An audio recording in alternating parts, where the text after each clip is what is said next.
With details on multiple returns and more, this is Wrestling Hub. My name is John, and you're watching the Wrestling Report. Before we get into the rest of the video, make sure you subscribe to Wrestling Hub and turn on all notifications to stay up to date with everything in the world of pro wrestling. Also, don't forget to follow us on Instagram at Wrestling Hub Official and follow us on Twitter at Wrestling_Hub.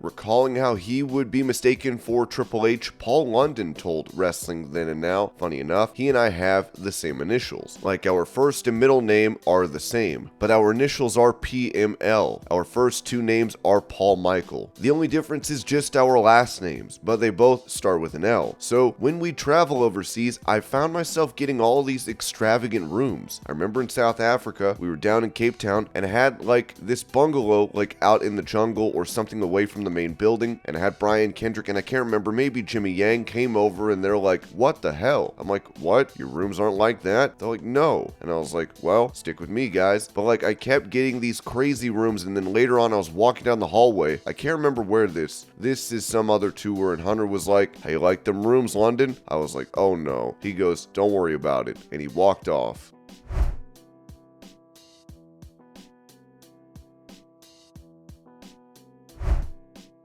In a video posted to Twitter, Kota Ibushi can be seen setting off fireworks on top of a car for a match in London. Here's the clip.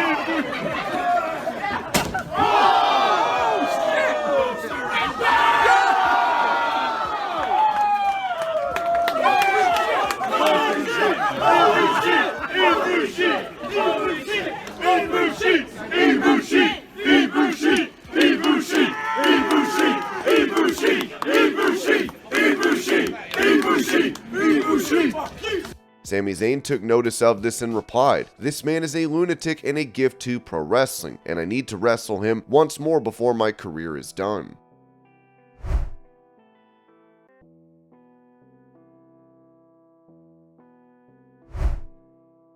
When it comes to having a future WWE event take place in Ireland, Becky Lynch told My Love Letter to Wrestling, "We were just talking about that. Yes, I gave the venue and all, they already asked. We can have one. I don't know that we have the population to sustain it, but I think when you have the UK and Europe so close, absolutely."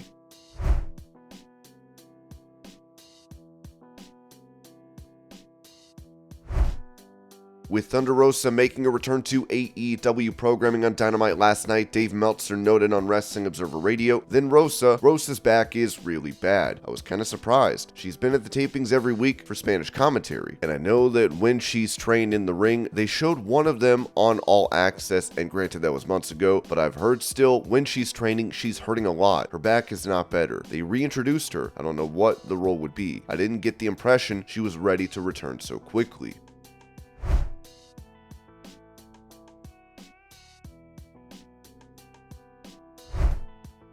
Staying on the topic of the return of Thunder Rosa to AEW programming, Miro also made his presence felt after a long hiatus. As Ringside News wrote, Fightful Select has confirmed that the surprise returns of Miro and Thunder Rosa are connected to the upcoming premiere of AEW Collision. It seems that both wrestlers will be a part of the Collision roster. During Dynamite, Khan himself made an appearance to issue a statement and tease an announcement for next week on TNT and then on TBS, strongly indicating the arrival of the new Collision show.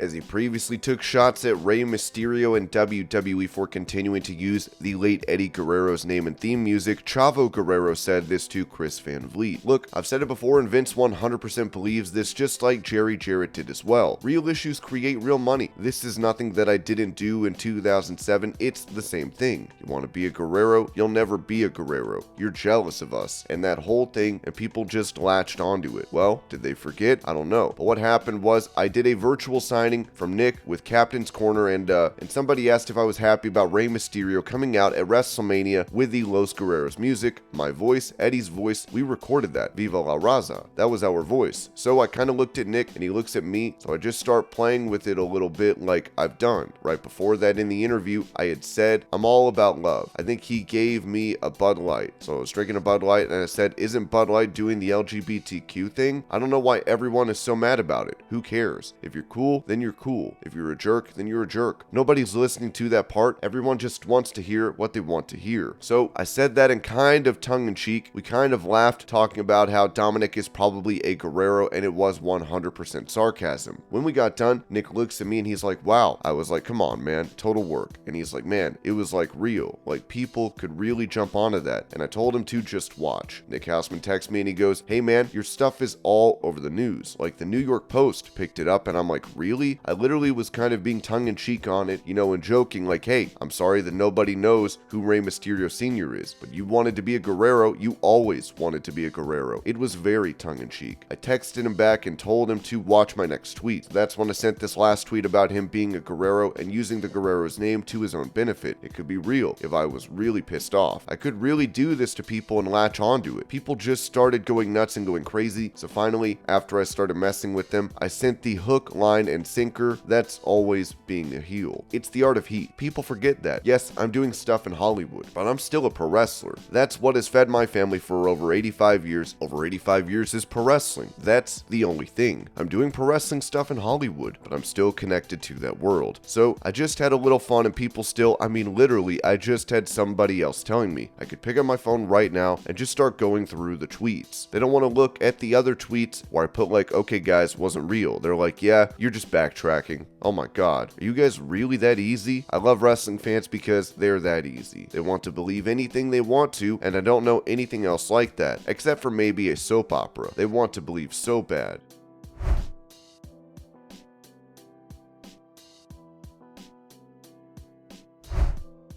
During Christian Cage's interview in the ring on Dynamite, fans in attendance were booing heavily. Here's the video.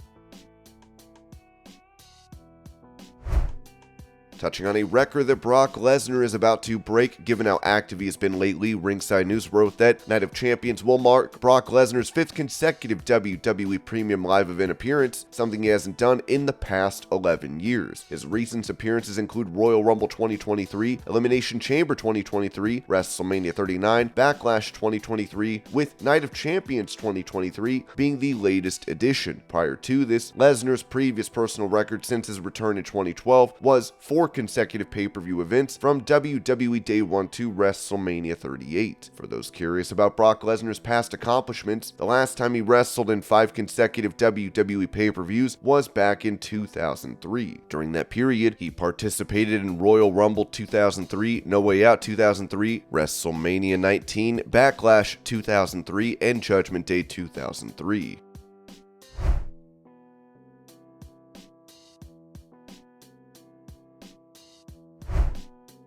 Talking about making a return to pro wrestling, former WWE and WCW star Mark Jindrak told Developmentally Speaking, lately I've been getting into good shape again, so I feel like a resurgence. I kind of have an itch to take some more wrestling shows, but maybe that could see me wrestling more in the United States. I don't know. That's the only thing I look back on, and I have a little bit of regret. I wish I would have maybe cut Mexico a little earlier and come back and did some stuff in the United States. I think there's still a chapter to write, honestly.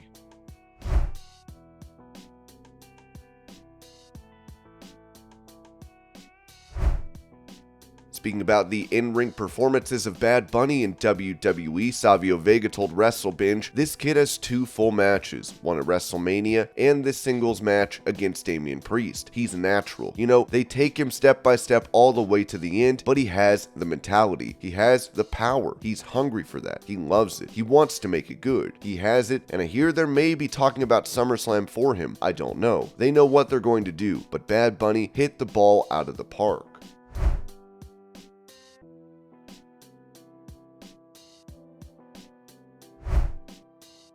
Responding to a news report on Matt Riddle's ex hoping the WWE star gets help for his sex addiction following his leaked video, Riddle's current girlfriend, Misha Montana, wrote, "I hope that one day the news will be more interested in factual reporting rather than perpetuating false narratives and encouraging severely mentally ill, unstable individuals to deepen their unhealthy attachments and obsession, which endangers the families of their subjects." Riddle's ex then replied, writing, "Misha Montana calling women like myself liars, etc. when you weren't present to know what I went through or others. Minaj calls that a stupid hoe. Mentally illness for standing up against a man who made me a victim in his track record. Darling, I have courage and determination to speak truth and be a voice for those who are hidden you know about. Using this old vid when I was still with Matt, it's crazy. I lost 70 pounds since then from depression and anxiety caused by his BS this last year." And this was your pro wrestling news update. I hope you're all having a great day. Thank you so much for watching, and I'll see y'all later.